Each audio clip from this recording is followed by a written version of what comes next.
நண்பர்களே, இன்றைக்கி வந்து பார்த்திங்கன்னா நம்ம இருக்கிற மாடர்ன் வேர்ல்டில் நம்ம இங்கே வீட்டில் உட்காந்துட்டே நம்மளால் உலகத்தில் உள்ள எல்லா டிவியும் நம்மளால் பார்க்க முடியுது. அதே மாதிரி நம்ம இங்கே உட்காந்துட்டே உலகத்தில் இருக்கிற எல்லா விதமான எஃப்எம் ரேடியோ ஸ்டேஷனையும் நம்மளால் அக்சஸ் பண்ண முடியுமா அப்படின்னா கண்டிப்பாக முடியும்.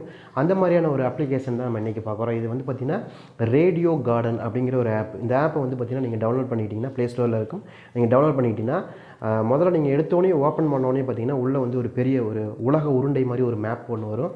அந்த மேப்பில் வந்து பார்த்திங்கன்னா உங்களுக்கு எல்லோ கலராக டாட்டாக காமிக்கும். அதெல்லாம் வந்து பார்த்திங்கன்னா உலகத்தில் இருக்கிற ரேடியோ ஸ்டேஷனுடைய அலைவரிசையை குறிக்கக்கூடியது. நீங்கள் அதில் உங்களுக்கு எந்த ஸ்டேஷன், அதாவது இப்போ வேர்ல்டு பூராமே இருக்கக்கூடிய எல்லா எஃப்எம் ஸ்டேஷனையும் நீங்கள் அதில் கேட்க முடியும். ஃப்ரீயாகவே கேட்க முடியும். எந்த விதமான காசும் கிடையாது.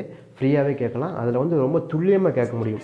இப்போ சில பேர்த்துக்கு வந்து பார்த்திங்கன்னா நீங்கள் ஒரு குறிப்பிட்ட ஏரியாவுடைய எஃப்எம் கேட்கும்போது ரொம்ப இன்ட்ரெஸ்ட்டாக இருக்குது. இப்போ வந்து திருநெல்வேலி பாஷையில், அதே மாதிரி பார்த்திங்கன்னா உங்களுக்கு மதுரை பாஷை, இந்த மாதிரி ஒவ்வொரு விஷயம் பார்த்திங்கன்னா எல்லா ஊர்லேயுமே வந்து அப்போ அந்த காலகட்டங்களில் எல்லா ஊர்லேயுமே வந்து ஒவ்வொரு ஸ்டேஷன் இருந்தது. திருநெல்வேலியில் ஒரு எஃப்எம் இருக்கும், கோயம்புத்தூரில் ஒரு எஃப்எம் இருக்குது. இந்த மாதிரி அந்த ஸ்லாங்கில் கேட்கும்போது அது ஒரு இன்னும் இன்ட்ரெஸ்ட்டாக இருக்கும். அது மாதிரி நீங்கள் ஏதாவது கேட்கணும் அப்படின்னு ஆசைப்பட்டீங்க, இல்லை நீங்கள் இங்கே இருக்கீங்க, நீங்கள் ஒரு வேறு ஒரு மாநிலத்தில் இருக்கீங்க, வேறு ஒரு மாவட்டத்தில் இருக்கீங்க, இன்னொரு மாவட்டத்துடைய ஸ்டேஷனை கேட்கணும் அப்படின்னா அது ரொம்பவே இன்ட்ரெஸ்ட்டாக இருக்கும். அவங்க ஒரு ஸ்லாங்கில் பேசும்போது அது கேட்குறதுக்கு ரொம்ப இனிமையாக இருக்கும். அந்த மாதிரியான ஒரு ஆப் தான் இது.